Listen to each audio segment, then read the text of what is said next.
you've got young Americans going full-blown socialist, and Democrats can't decide if that's a lifeline or a death wish. A study from Cato says that nearly 2/3 of Americans under 30 have a positive view of socialism, and even more alarming, more than 1/3 have a favorable view of communism.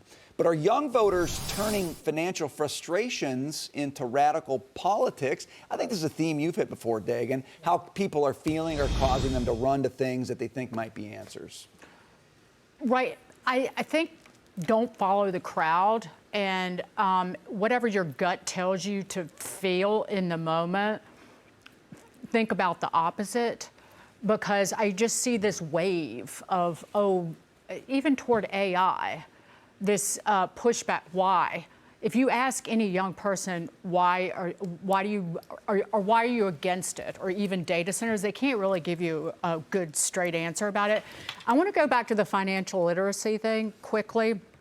That insurance question, if that young woman was a mother, she would need life insurance. That wasn't part of the question.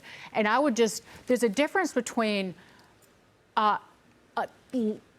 understanding, like being financially responsible and being financially literate.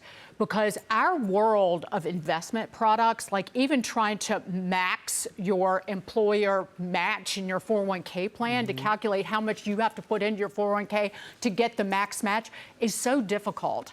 And I wouldn't, it is so hard for Americans to know the whole world of IRAs and tax-deferred retirement vehicles, that kudos to them. But when it comes to insurance, don't you ever let anybody talk you into buying insurance. Do not, again, smart investment products are purchased by you, not sold to you. That's the best advice I can give. Can I interest you in a whole life policy, Taylor, as you make your comment? No, thank you.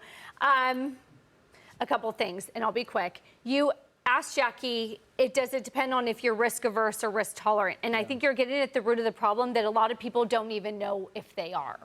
Yes, that advice would be different, but we're growing up with a generation where I had a friend of mine come to me, and her dad passed. She was inheriting money maybe from his life insurance, I don't know, and asked, well, what's Vanguard? What's Fidelity? What's Robinhood? And I kind of had to walk her through sort of ways to think about money. So these are people in their mid-30s who actually don't even know if they're risk averse or risk tolerant. I think that's number one. On the socialism thing, I have good news. Did you see the U.S. Chamber of Commerce just got their largest single ever individual donation to promote capitalism, $100 million. It's a donor who wants to remain anonymous, but the Chamber of Commerce has been talking a lot about all of the anti-business policies, regulatory overreach, and anti-growth measures that are coming from socialism. They had this big fundraising goal of $100 million, and one single individual said, boom, here's $100 million to promote capitalism. And I think that that's what they need to do.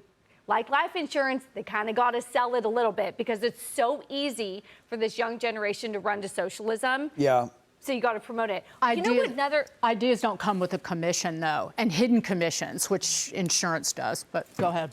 No, I don't want to talk too long, but I was sitting next to a group of friends from law school. We were in a book club, and they all voted for Mamdani. Brandon Johnson loved socialism and communism. But as part of the book club, we read The Girl with the Red Scarf about growing up in China communism under Mao.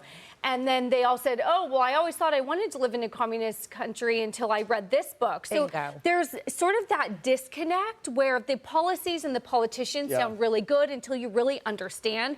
And that's where we're not meeting. I was just going to say that, because I talked about kids feeling like they're treading water a few days ago in that article in the Wall Street Journal, and I think that's a real feeling that they have. So they see this, and they think the grass is going to be greener on the other side, but they've never lived the reality of it, and they don't understand that actually it might not feel perfect for you right now, but this is going to end up feeling a lot worse. And then on top of that, I've talked about this too, saying there are a lot of loopholes out there. There are reforms that we could make in this country to make the system a little bit more fair, and I'm not saying go and tax and cut the heads off of rich people. I'm saying we need to make certain reforms to the tax code, for example. The wealth due generational wealth transfers that skirt a lot of the rules. But you know why we don't do that? because like Michael Jordan said about Republicans wearing sneakers, Democrats are rich too, and they use those loopholes also, and they will not relinquish them. And so the system stays unfair to a certain degree, and we never really move forward. But then their answer to it is, oh, go stand in front of Ken Griffin's house and make him look like he's a bad guy. We do have to work on it. People can't feel like they're treading water all the time. Well, I tell you, I think schools do a lot more about teaching activism than they do financial literacy, and that's why they all want to go stand in front of somebody's house and say, let's confiscate it.